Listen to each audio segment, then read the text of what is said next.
From Content 360, this is the state of client acquisition.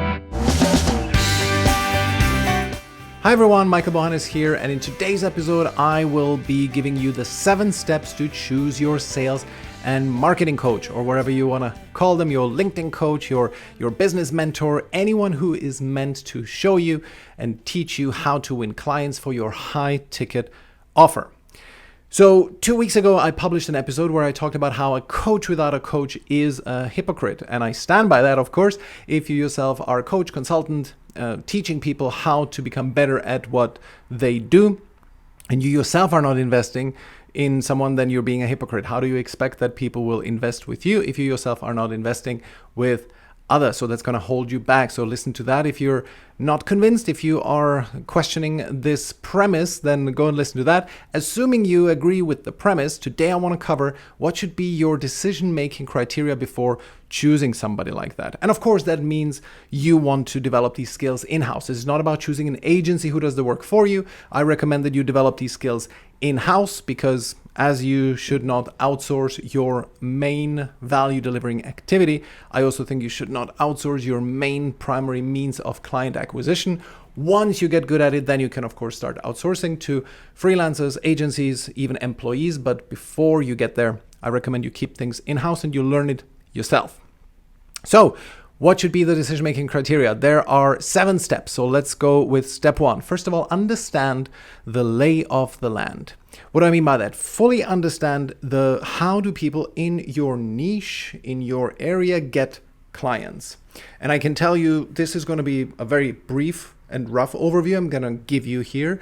In your niche, there's probably some sub-aspects that I'm not covering here, but all of those sub-aspects will fall into one of the major categories that I'm telling you here. So how do you get high ticket clients? Generally, there's 2 main categories, organic versus paid. Now, unless you are already at a reliable $20,000 a month or more, I recommend you do not do paid. Of course, if you have significant financial reserves beyond that and can afford 3-4 months of very low revenue to no revenue, then it's fine to do paid. But unless you are at that point, I recommend you stick with organic for the time being. Why? Because paid is really for the big leagues. You definitely can get there and you will get there if you apply yourself, but it's very competitive and you can lose a lot of money if you don't know how to do this well. And also it's a great potential for frustration. So just to give you an idea, I would expect that you would work on your primary acquisition magnet, which is a webinar probably, or something like that. It's going to take you a month to do that well and to build the whole funnel. So let's say webinar, and to create the funnel and all the infrastructure around it, count at least a month full-time work, and then another month to get your first ad working, to have like a couple of ads, you have them out there and one of them will deliver you a client, and then another month before you have more routine with it and where this works like clockwork for you. I would expect 3 months of a learning curve. And of course you have to buy ads in that meantime. That's going to take you $5,000 if you're good, $10,000 if you're average, $20,000 if you're less than average. So this is also something to consider. You're going to have to invest $20,000 to maybe $30,000 if you're going to be investing with somebody who's teaching you this. And I definitely would recommend that you take on a coach in this area as well. So this is paid. Okay, and you can do Facebook and YouTube largely. Those are the 2 main areas for coaches and consultants. Which one, that's for another day, but those are the 2 main areas. This is the main area of paid. Now let's look at organic. Within organic, most people focus on content. You see the vast majority of LinkedIn coaches to kind of tell you, I'm going to teach you this great method of how you do the messaging and what kind of content to put so that you attract the right people. And that's all great, and they absolutely should be doing this. The problem is that too few of them emphasize outbound. And this is the fact that the content is quite a lottery.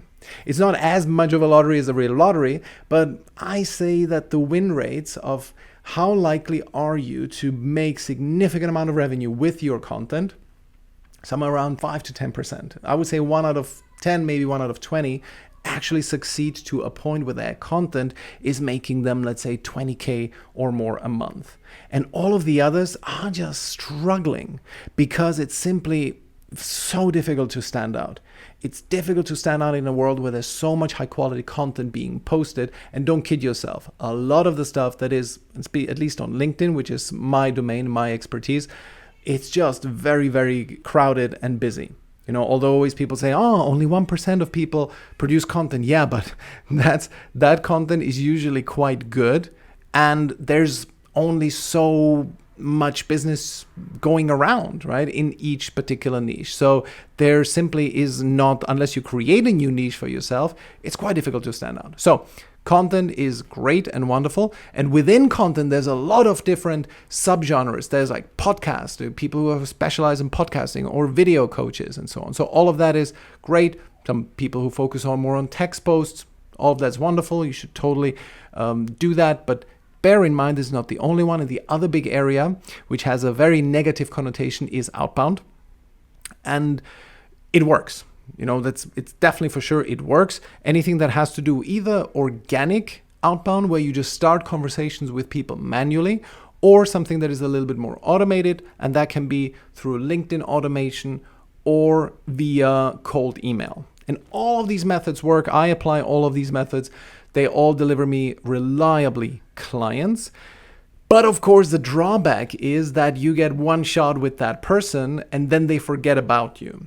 As opposed to if you really are good with content, that is the holy grail. That is also something that I am working towards, to be so good with content that it's going to deliver practically, clients on without thinking about it. But until you get there, you need good outbound. That is kind of my philosophy, and it's proven to me over and over, to also all my clients who work with me, that outbound is a super key ingredient in the initial stages. Okay, so those were the two main categories. Oh, of course, there's also the ugly step duckling of organic, which would be all these referral networks and networking events. Anything that has to do with networking, I honestly recommend that you stay away. It just doesn't work. Usually just people are just trying to build fake relationships there in the hope that somebody else will refer them. I have yet to meet somebody who's making significant revenue with this as a method. Okay, so that was step one, understand the lay of the land. I hope that with this exposition, I've given you a bit more of a structure and you can now see where a potential coach who you're talking to is located. Now let's go to step two, assess your own capabilities. And with that, I mean, first of all, do you have a strong affinity for something? You interested in doing podcasts or in doing video? Maybe you want to choose somebody who has also a lot of experience in that. Again, as I mentioned, I really recommend that you also get somebody who understands outbound, who can do prospecting, who's good on sales calls, because you will need that as well. But if you have many people to choose from, then maybe choose somebody whose choice of medium, podcast, video, text, is actually yours as well. The assessment of your current capabilities also, of course, include your financial capabilities. So again, if you don't have 20, 30K spare cash lying around and you can do for 2-3 months without much revenue, then you should not, or if you have that kind of resources, then feel free to do ads. Otherwise, stick with organic. And by the way, final point on this does not include the question whether you are comfortable with selling. You need to become comfortable with selling. So if you think that, I'm assessing my capabilities and I am not really comfortable with selling, it's not a valid consideration, because this is such an important skill. You need somebody to help you with that. So make sure that you are then comfortable with that person. And we're going to cover that in one of the later steps. So assess your current capabilities. Fine. Step 3. Now pick coach candidates, or one coach candidate, whoever you want to talk to, who are 1 or 2 steps ahead of you, not 7. That was such a big insight for me. When I started on this journey, I signed up with a course and coaching program that was great, but it was by a guy who was like 17 steps ahead of me. I was at 5K a month at that time, and he was probably 5 million a month. So of course it was mainly his staff doing the coaching calls, and he was not accessible whatsoever. And that simply at that point, I just needed more one-to-one attention. It's generally like this when you are still at the beginning of your journey. If you're sub 10K, you just have so many questions. You think that so many things don't apply to you, and that is perfectly fine. It's okay to be confused in the beginning, and then you need the one-to-one attention. Well, who can give you the one-to-one attention? It's not going to be the guy making 5 million a month. He's not going to spend that time with you. So it's way better to have somebody who's a little bit more humble, who's making whatever 20, 30, 40K a month, who will be willing to spend that kind of time with you. So they should be at a level that is well above yours, but it should not be 7 steps ahead of you. Okay, so that was step 3. Pick a candidate who's just a step or 2 ahead of you, not 7. And now step 4, become really clear on their offer. Ask them questions so that you fully understand what their offer consists of. First of all, in this point, let's call it point 4A, what are the methods that they will teach you? Are you comfortable with these methods? Will they challenge you, but still do you feel that they are ethically aligned? If you really are very much against cold email, just don't go with somebody who's mainly doing that, of course. And also, are you willing to accept the drawbacks that comes with those methods? Okay, so that is something to fully understand. And then next thing, 4B, is has the coach themselves used these methods recently to win clients? That was one of the things with the program that I mentioned before, is that the main guy was only doing Facebook ads at that point. All the organic methods, he had been doing them like 7 years prior. And of course, things change, tactics change. And if you don't get the advice on how to tweak a specific tactic that has worked 7 years ago that maybe is not working now anymore, you will not get the scoop. You will not get the most current information to guide you. And then 4C is, what does the actual program look like? What are the mechanics of it? And there, ask them questions like, how long is it going to be for? I really recommend that you get a program that is at least 6 months. Don't go with 3 months programs. I would say at least 6 months or a year, because it's going to, for a month, you're going to be busy with something else. And then another 2 weeks will go by because you're on holiday and so on. Just get a program where you will have access to the course material and to the calls. I'd recommend for at least 6 months, if not for a year. And then also, how many weekly coaching calls are there? 1 would be a minimum per week, but there's plenty of programs who offer more than that. And then also, how big is the audience on these calls? Very often I speak to people who've been they describe themselves, I've been burned with other programs because I won on those coaching calls and there's like 50 other people and I could never give my question in. Perfectly legitimate. So ask them, how many people on average are on these calls? Also, is there a community? By the way, the topic of calls, of how many people are on calls, is usually, if you just pick somebody who's 1 to 2 steps ahead of you, that shouldn't be a problem. But make sure you ask this question anyway. Okay, next thing is there a community? And also, is the main person on the calls or just their team? Again, it goes back to the question, pick somebody who's 1 or 2 steps ahead of you. Good, so that was step 4, become very clear on their offer, understand the mechanics of it. And then step 5, it's really important that you actually like their style, how they talk to you, because they will challenge you. You will develop quite a close relationship with them. And you need to be willing to step outside of your comfort zone.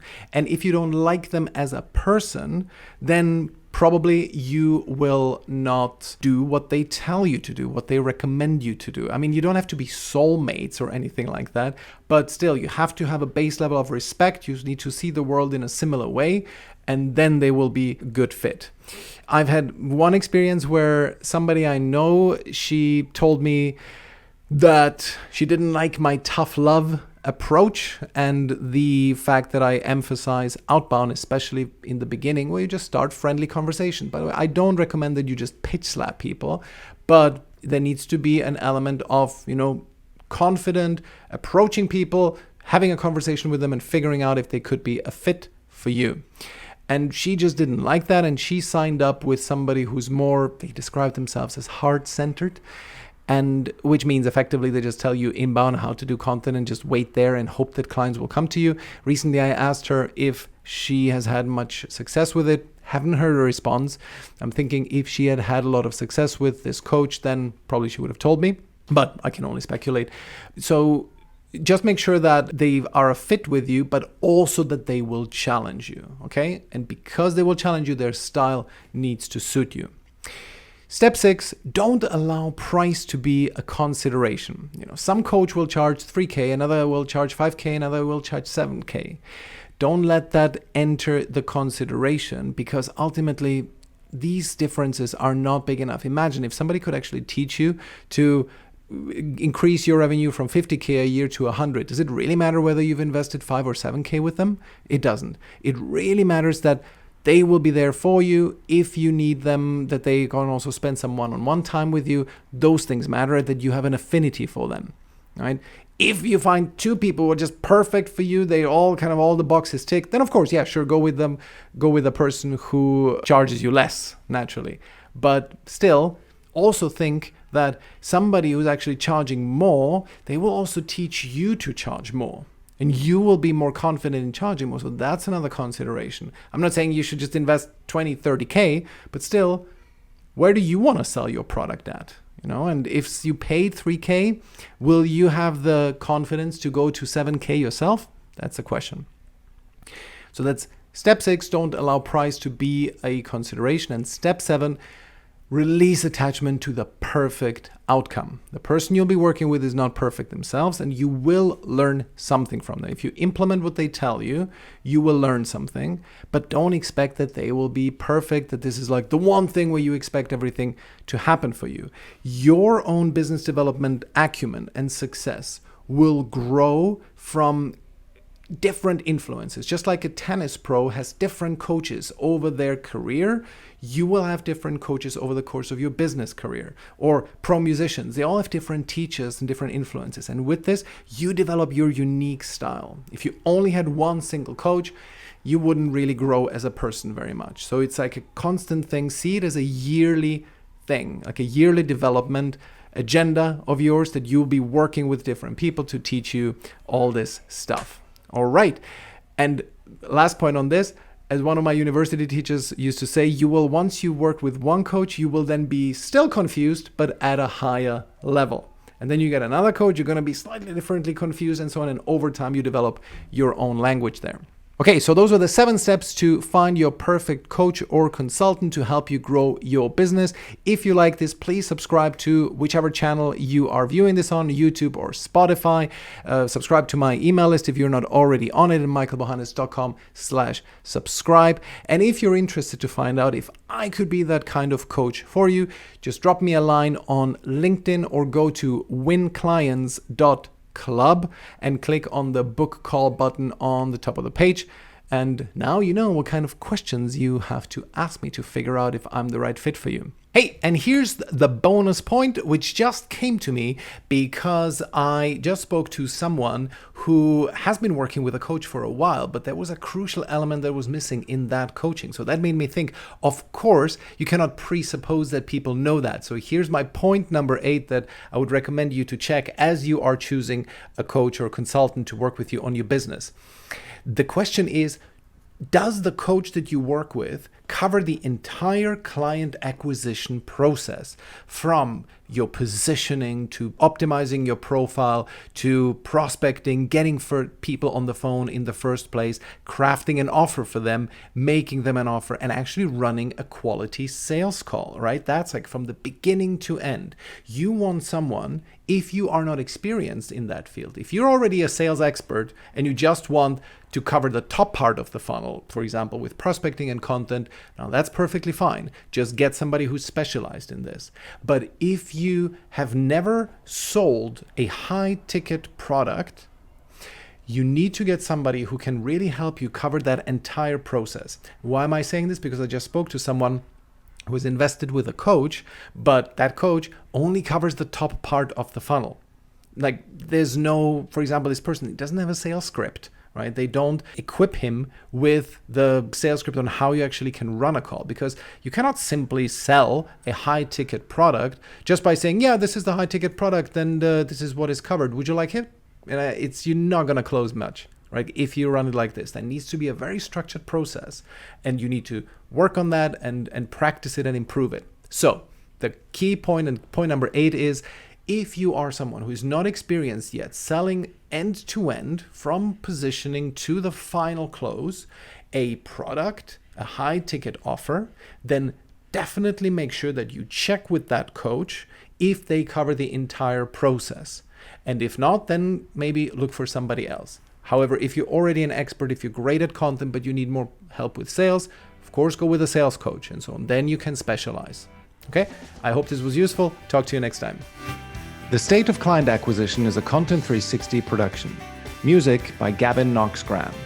To sign up for alerts and to submit written and audio questions, go to stateofclientacquisition.com. I'll talk to you in the next episode.